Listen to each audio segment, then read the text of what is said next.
नमस्कार मैत्रिणींनो, काल नागपंचमी होती. तर नागपंचमीमुळे आपण काल मस्त असं पुरणपोळ्याचं जेवण बनवलेलं होतं. तर मी कशाप्रकारे पुरणपोळ्या बनवल्यात मी थोडक्यात तुम्हाला सांगते.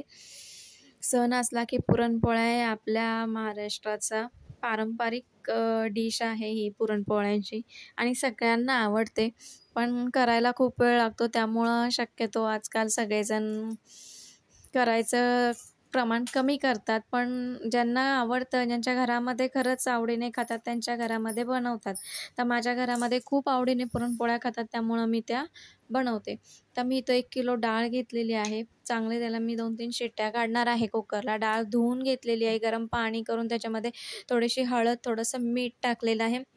आणि डाळ शिजते तोपर्यंत मी इथं थोडं मैदा घेतला आहे, गव्हाचं पीठ घेतलेलं आहे. थोडं त्याच्यामध्ये मीठ टाकून त्याचं पीठ म्हणजे बनवून घेतलेलं आहे.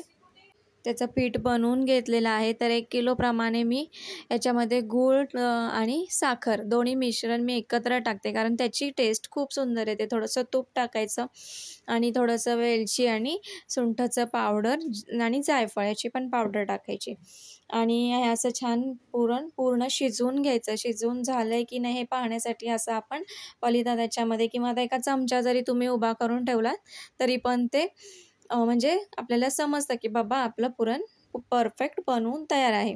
तर पीठ पण आपलं भिजलेलं आहे चांगलं, अर्धा तास पण पीठ आपलं भिजून झालेलं आहे.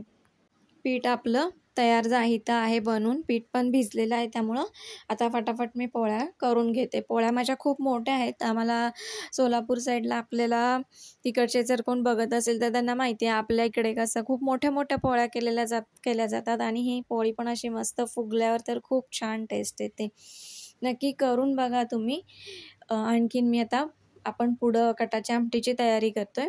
तर मी लगेच पुरणाचं झालं की आपलं पुढं हे कांदा भाजून घेतलेला आहे, खोबरं खेचलेलं थोडंसं धने घेतले आहेत आणि तीळ पण थोडेसे भाजून घ्यायचे आणि लसूण, कोथिंबीर ह्याची पेस्ट छान अशी बनवून घ्यायची आणि मी आता टोपामध्ये तेल ठेवते. तेल ठेवल्याच्यानंतर त्याच्यामध्ये जिरं, कढीपत्ता याची फोडणी घालायची आणि आपण जी पेस्ट केली आहे कांदा, खोबरं, लसूण, कोथिंबीर, तीळ याची ती पेस्ट थोडीशी तेलामध्ये टाकून आपण परतून घेणार आहोत. आणि जे डाळ आपण शिजवताना थोडंसं पाणी जास्त ठेवतो, ते पाणी आपण जेव्हा चाळणीतून खाली वेगळं करून घेतो, ते गाळून घेतो, ते पाणी याच्यामध्ये ॲड करायचं आहे.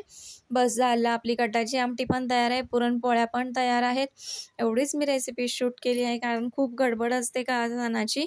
बाकीचं तळण जे काही तळलं होतं, कुरडया वगैरे ह्याचं मी काहीच व्हिडिओ केलेला नाही. आता हे तुम्हाला व्हिडिओ अगदी 2 ते 3 मिनटात येत असेल, पण ह्या पुरणपोळ्याच्या जेवणाला खूप वेळ लागतो. म्हणजे 3-4 तास तर भरपूरच जातात सगळं आवराआवरी करेपर्यंत. पण हे मी फटाफट तुम्हाला एडिट करून दाखवलं आहे.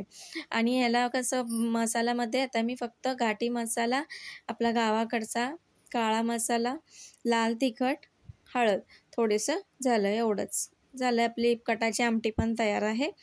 खूप छान लागते आमटी आणि पुरणपोळी. नक्की एकदा करून बघा. आणि हा व्हिडिओ जर तुम्हाला आवडला तर लाईक, शेअर आणि सबस्क्राईब करा. चला तर मग बाय.